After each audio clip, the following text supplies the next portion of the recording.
படிக்காத அம்மாவை பிடிக்காத மகள். அப்பாவின் நிலைமையோ துரதிர்ஷ்டவசமானது. ஒன்று போல் அடுத்தடுத்து கட்டப்பட்டிருந்த காலனி வீடுகள் 5 மணி ஆகியும் சூரியன் வெளியே எட்டி பார்க்கலாமா வேண்டாமா என்ற யோசனையில் இருக்க, மார்கழி காற்று உடலை சிலிர்க்க வைத்து கடந்து சென்றது.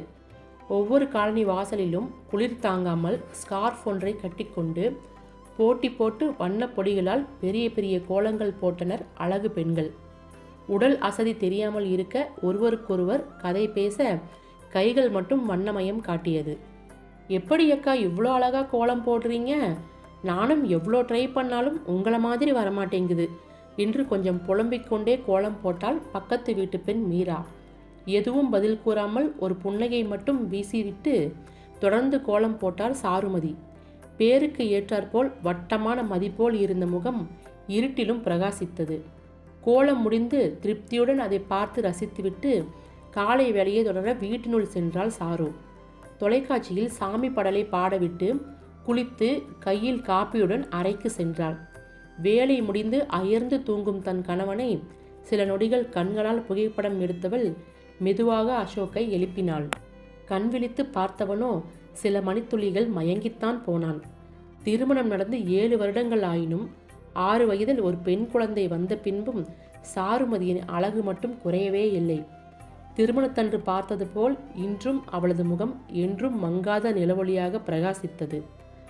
அவளை காணும் பொழுதெல்லாம் மதி, என் மதி என்று அசோக்கின் மனம் பறைசாற்றும். விடியல் பொழுதில் இப்படி அசோக் தன்னை மயங்கி பார்ப்பதும், அதற்காகவே காத்திருந்தால் போல் சாருவின் கன்னம் சிவப்பதும் என்றும் நடக்கும் வாடிக்கையானது. ஒரு வழியாக எல்லா கொஞ்சல்களும் முடிந்து சாரு மதிய உணவு தயார் செய்து கொண்டிருந்தாள். சாருமதிக்கு உணவு தயாரிப்பதில் உதவ முடியாவிட்டாலும் முடிந்தவரை அசோக் உதவுவான். என்றும் போல் அன்றும் அவர்களது மகள் ரதியை குளிக்க வைத்து தானும் குளிக்க சென்றான். அசோக் ஒரு தனியார் தொழிற்சாலையில் மேனேஜராக பணிபுரிந்து வருகிறான். ரதியும் அருகில் உள்ள பள்ளியில் 2ஆம் வகுப்பு பயின்று வந்தாள். அம்மா அம்மா, இன்னைக்கு கேசரி செஞ்சீங்களா? பிரியாவுக்கும் சேர்த்து வையுங்க. அவளுக்கு நீங்கள் செஞ்ச கேசரினா ரொம்ப பிடிக்கும் அம்மா என்று தலையை ஆட்டி ஆட்டி பேசும் தன் ரதியை அள்ளி அணைத்து முத்தமிட்டாள் சாரு. நிறைய வச்சிருக்கேண்டா தங்கம், அவளுக்கும் கொடுத்துட்டு நீயும் சாப்பிடு சரியா என்று அவளைப் போலவே தலையை ஆட்டி பேசினாள். இருவரது செய்கையையும் தூரம் நின்று பார்த்து கொண்டிருந்த அசோக்கிற்கு யாரை கொஞ்சுவது என்றே புரியவில்லை. 2 பேருமே இப்படி இருந்தால் எனக்கு யார் பொண்ணு யார் அம்மானே குழம்பிவிடும் என்று கூறி ரதியின் தலையை லேசாக ஆட்டினான். இனிமையாக நேரம் கடக்க இருவருக்கும் காலை உணவை பரிமாறிவிட்டு ரதிக்கு தானே ஊட்டிவிட்டாள் சாரு. வாயில் வாங்கி கொண்டே பேசியவள் முழுவதும் பிரியாவின் புராணம்தான். அம்மா, பிரியா அது சொன்னாள், பிரியா இது செய்தாள் என்று பேசிக்கொண்டே இருந்தாள். இருவரும் எல்கேஜி முதல் ஒரே பள்ளியில் படிக்கின்றனர். ரதியின் உயிர் தோழி யார் என்று தூக்கத்தில் எழுப்பி கேட்டாலும் பிரியாவின் பெயரை கூறுவாள். சாருவும் ரதிக்காக என்ன செய்தாலும் பிரியாவிற்கும் சேர்த்து வைத்து தருவாள். அதேபோல் பிரியாவும் ரதிக்கு பிடித்தவையை செய்து தருமாறு அவள் அன்னையிடம் கேட்டு வாங்கி வருவாள். இவ்வாறு ஒருவரை விட்டு மற்றவர் இருந்ததில்லை. ரதியும் அசோக்கும் பள்ளிக்கும் வேலைக்கும் சென்ற பின் சாருவுக்கு மிகவும் போர் அடிக்கும். தொலைக்காட்சியில் தொடர்கள் பார்ப்பது சாருவுக்கு பிடிக்காது. அதேபோல் அடுத்தவர் வீட்டு விஷயங்களை புரளி பேசவும் பிடிக்காது. எனவே புத்தகங்களை படித்து உலக நடப்பை அறிந்து கொள்வாள். சாரு வறுமையில் வளர்ந்து வந்தமையால் அதிகம் படிக்கவில்லை. வீட்டில் பார்த்த முதல் பையனே அழகாகவும் நல்லவனாகவும் இருக்கவும் அசோக்கை சாருவுக்கு பிடித்து போனது.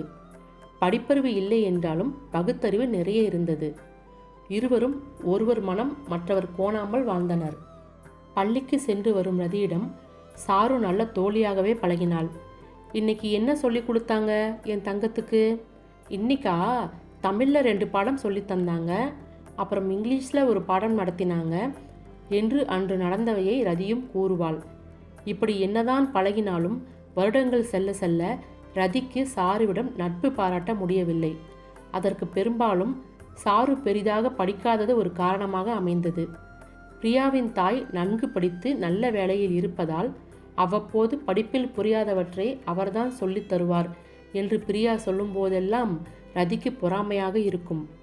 ரதிக்கு அசோக் அவ்வப்போது சொல்லித் தருவது உண்டு. ஆனால் அவள் மனதில் பதிந்த எண்ணம் மட்டும் மாறவில்லை.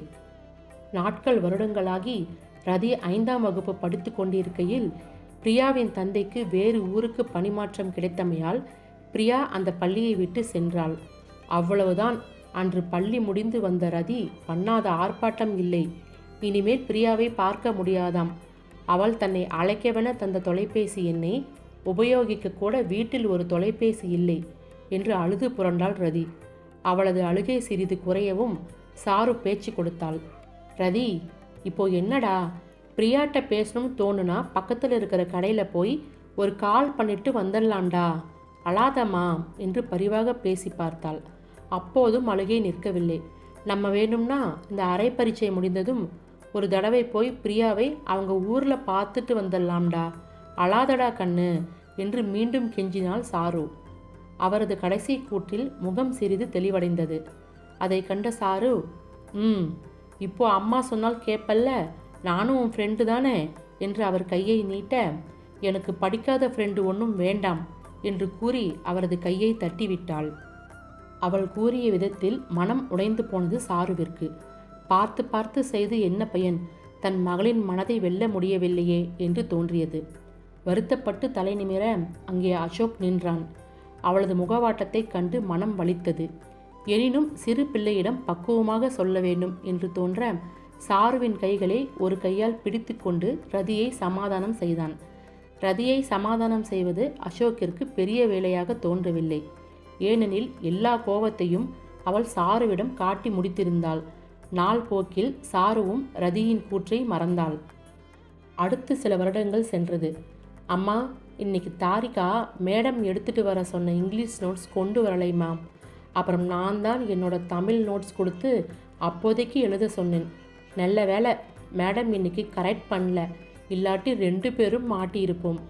உனக்கு எத்தனை தடவை ரதி சொல்கிறது, இப்படி ஏமாற்றக்கூடாது கண்ணா, நேர்மையாக இருக்க கற்றுக்கோ, நீயும் கெட்டு அவளையும் கெடுக்காது என்று அறிவுரை கூற அது காற்றில்தான் சுற்றியதை தவிர ரதியின் காதுகளில் செல்லவில்லை.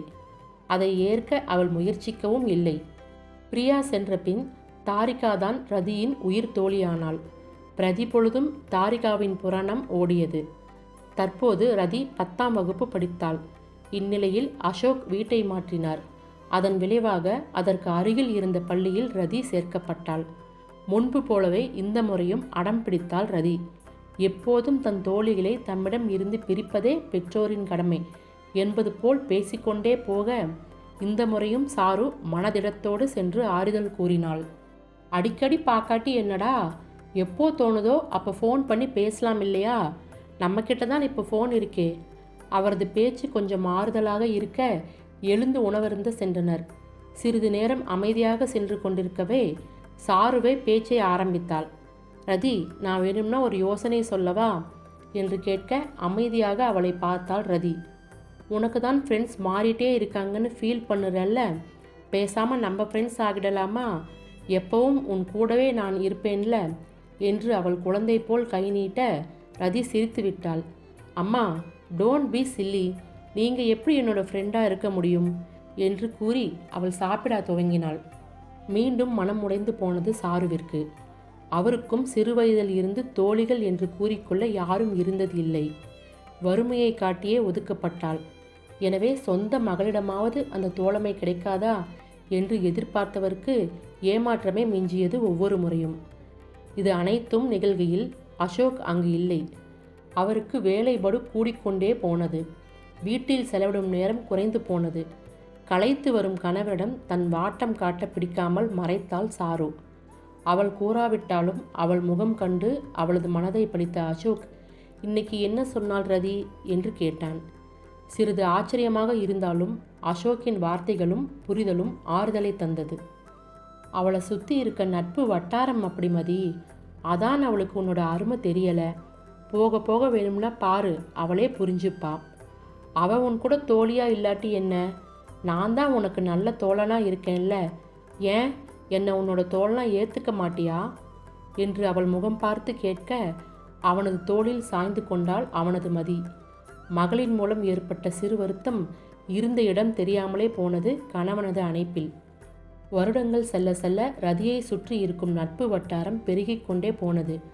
தோழிகளோடு வெளியே செல்வதும் ஒன்றாக படிப்பதும் என்று நாட்கள் ரெக்கை கட்டி பறந்தது ரதிக்கு. உயிர் தோழனும் கணவனுமாகிய அசோக் வீட்டில் இருப்பதே அபூர்வமாக இருக்க, இருக்கும் நேரத்திலும் அசதியில் படுத்து தூங்கிவிடுகிறான். இவ்வாறு இருவரும் சாருவை மீண்டும் தனிமையில் விட மனம் சோர்வடையாமல் புது உணவு வகைகள் செய்து பார்ப்பதும் புத்தகங்கள் படிப்பதும் என்று நாட்களை கடத்தினாள் சாரு. இந்த தனிமை தன் வலிமையை காட்ட சாருவின் உயிர் தோழனையும் பிரித்து சென்றது.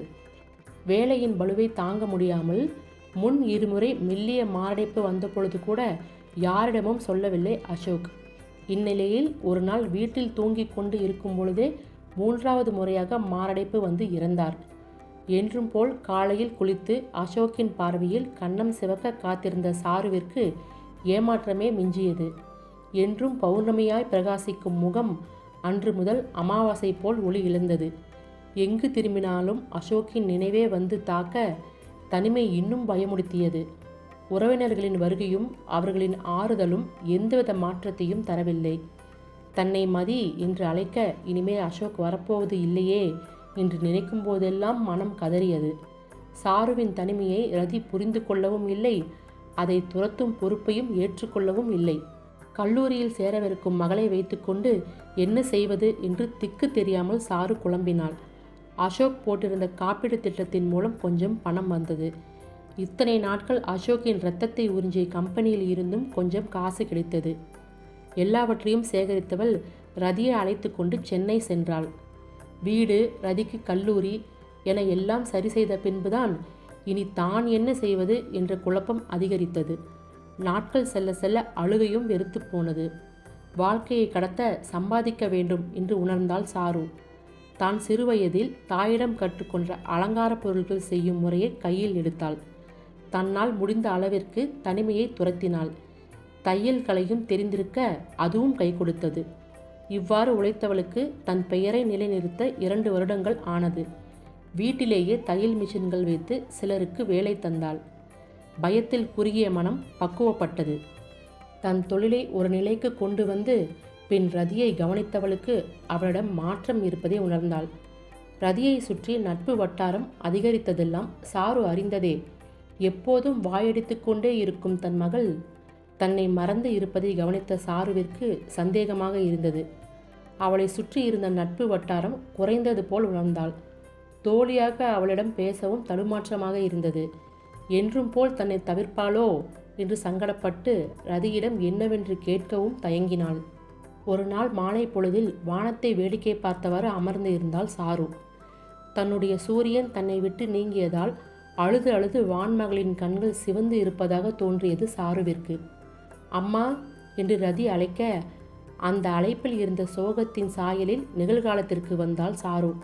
என்னடா என்று எழுந்து ரதியின் கரங்களை சாரு பற்றி கொள்ள அவளின் விழிகளை பார்த்து கொண்டிருந்த ரதியால் இதற்கு மேலும் தன்னால் முடியாது என்று சாருவின் மீது சாய்ந்து அழுது தீர்த்தாள். ரதியின் மனபாரம் குறையும் வரை அழுகட்டும் என்று அவளது தோளை தடவியவாறு அமர்ந்து இருந்தாள். தன் மகள் முன்பு போல் இல்லை என்று அறிந்தும் அவளிடம் தாமே பேசாமல் இருந்ததற்கு அப்போது வருந்தினாள். ஒரு வழியாக தன் பாரம் தீர அழுது முடித்தவள் இப்போது சாருவிடம் எப்படி தன் பிரச்சனையை சொல்வது என்று குழம்ப அதை பற்றி சாரு ஒரு வார்த்தை கூட கேட்கவில்லை. அவளது தடுமாற்றத்தை கவனித்தவள், என்ன ரதி, ஏதாவது சாப்பிட்றியா? வா, டீ போட்டு தரேன் என்று கேட்டவாறு அவளை அழைத்து கொண்டு வீட்டிற்குள் சென்றாள். அவள் செய்கையில் ஆச்சரியப்பட்ட ரதி தன் மனதை சாருவை விட வேறு யாரும் சரியாக அறிந்து கொள்ள முடியாது என்பதை போக போக உணர்ந்தாள். கல்லூரி விடுமுறை நாட்கள் துவங்கிய நேரம் அது. வெளியே எங்கும் செல்ல பிடிக்காமல், யாருடனும் பேச விரும்பாமல் தனிமையை விரும்பினாள் ரதி. ஆனால் சாரு அவளை தனியாக விடுவதாக இல்லை. தன் வேலைகள் நடக்கும் இடத்திற்கு அழைத்துச் சென்றால், அவ்வப்போது சமையல் கற்றுத்தந்தாள். தான் அறிந்தவற்றை ரதியிடம் பகிர்ந்து கொண்டாள். நாட்கள் செல்ல செல்ல நடப்பு விஷயங்கள், பொழுதுபோக்கு, அரசியல் என எல்லாவற்றையும் பகிர்ந்து கொண்டனர் இருவரும். தன் தாய்க்கு ஒன்றும் தெரியாது என்று எண்ணி ஒதுக்கிய நாட்கள் மனதில் தோன்ற அவமானமாக கருதினாள் ரதி. சாருவின் அருகில் கவலைகளை மறந்தாள். இருவரும் சேர்ந்து செல்லாத இடம் இல்லை என்பதற்கு ஏற்ப சுற்றினர். அம்மா, சமையல் அறையில் அடுப்பு மேடையில் அமர்ந்தவாறு பேச்சை துவங்கினாள் ரதி. என்னடா என்று சமைத்து கொண்டே பேசினாள் சாரு. நான் ஏன் அன்னைக்கு அழுதேன்னு கேட்க மாட்டீங்களா என்று மெதுவாக பேச்சு துவங்கியது. சிறிது கண்கள் உயர்த்தி ரதியை பார்த்துவிட்டு மீண்டும் சமையலை தொடர்ந்தவாறு, நான் ஏண்டா கேட்கணும், உனக்கு எப்போ சொல்ல விருப்பமோ அப்போ சொல்லு என்று புன்முறுவலோடு சொன்னார். அவளையே ரதியின் கண்கள் தொடர, நான் ஒரு பையனை காதலிச்சேம்மா. அவன் என்கிட்ட பழகும் போதெல்லாம் அப்பாவே என் கூட இருக்கிற மாதிரி இருக்கும்மா. அவனை காதலிக்க ஆரம்பித்த நாளில் இருந்து என் நண்பர்களோட நெருக்கமாக இருக்கிறது குறைஞ்சது. போக போக சுத்தமாக அவங்க கிட்ட பேசுறது நின்று போச்சு. அப்போவெல்லாம் அவன் மட்டும் போதும்னு தோணுச்சு. அதனால் மற்றது கண்ணுக்கு தெரியலை. அப்புறம் ஒரு நாள் என்று பேச்சை நிறுத்தியவளின் கண்களில் நீர் திரையிட்டது. விசும்பல் அதிகரிக்க அழுகை அதிகமானது. சாரு சமாதானம் செய்யவில்லை. அவளே தன்னை கட்டுப்படுத்தட்டும் என்று எதிர்பார்த்திருந்தாள். சிறிது நேரம் அமைதியாக இருந்த ரதி மீண்டும் தொடர்ந்தாள். என்னை மறந்துடு, நாம் பிரிஞ்சிடலாம்னு சொல்லிட்டு போயிட்டாம்மா. நானும் பல நாள் காரணம் கேட்டு பார்த்தேன். ஆனால் என்னை பார்க்கவே பிடிக்கலைன்னு சொல்லிட்டு போயிட்டான். நான் காதல்னு சொன்னப்ப கிண்டல் பண்ணுறதுக்காக கூட இருந்த ஃப்ரெண்ட்ஸ் எல்லாம் கஷ்டம்னு வரப்போ, இல்லைம்மா எனக்கு இந்த தனிமை தாங்க முடியலை. அப்பா திரும்பி கிடைச்ச மாதிரி இருந்த உணர்வு பாதியிலேயே காணாமல் போயிடுச்சுமா, அப்பா மாதிரியே என்று கூறி ரதி அழுக, அசோக்கின் நினைவில் சாருவின் விழிகளிலும் நீர் திரையிட்டது.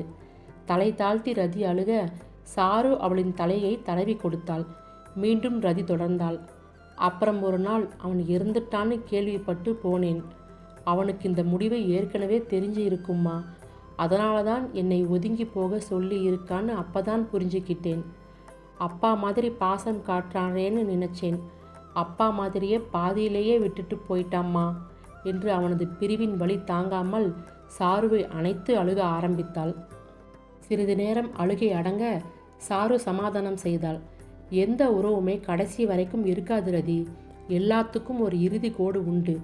நம்ம மேலே பாசமாக இருக்கவங்க கூட இருக்கும்போது நம்ம வருத்தப்படுறதை எப்படி தாங்க மாட்டாங்களோ, அதே போல தான் அவங்க இறந்த பிறகும் நாம் வருத்தப்படுறதை அவங்க விரும்ப மாட்டாங்க. அவங்க இறந்த பிறகும் அந்த நிம்மதியை அவங்களுக்கு தராமல் இருந்தால் நல்லாவா இருக்கும்? இன்னும் வாழ்க்கையில் பார்க்க நிறைய இருக்கிறது. இப்போவே உடஞ்சி போயிடாத.